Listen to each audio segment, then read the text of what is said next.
Hi, John Hess here for FilmmakerIQ.com, and today I want to talk about a piece of equipment that could potentially save your life.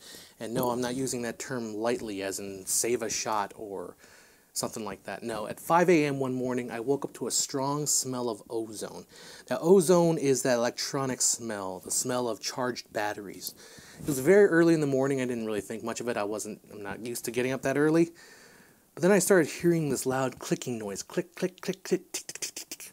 My mother from the other room called me and said, "Hey, something's wrong, something's wrong." So I ran out of my bedroom and I saw that the fake ficus tree that we have in the corner of our living room was on fire. Now the fire wasn't a really big fire. If it was a campfire, you would say that's a pretty big, ripping, roaring campfire. And again, any size fire of a decorative tree in your living room is a big fire. It took me a couple seconds. I had to evaluate the situation, whether I was going to call 911 or whether I was going to deal with the fire myself. It was a fight or flight response. I decided I was going to fight it. So I ran downstairs and headed straight into my garage.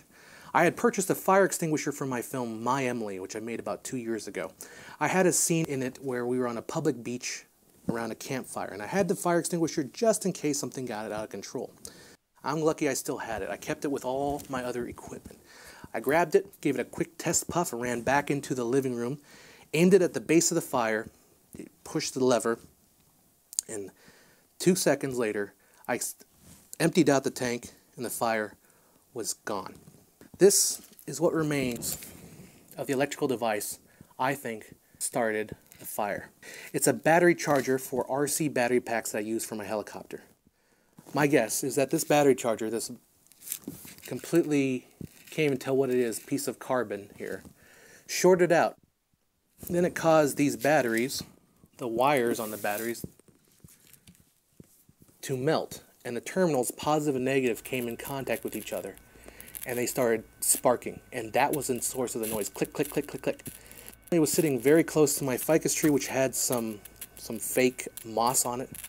And that caught on fire. And that is how the fire started. I was lucky in many ways. Lucky that I woke up in time to catch the fire before it went completely out of control. Lucky it didn't perish from the smoke because my smoke alarm had stopped working, was too old. Lucky that I was home at the time. Lucky it didn't do more damage than destroying the tree and burning the couch and putting a lot of smoke on the walls.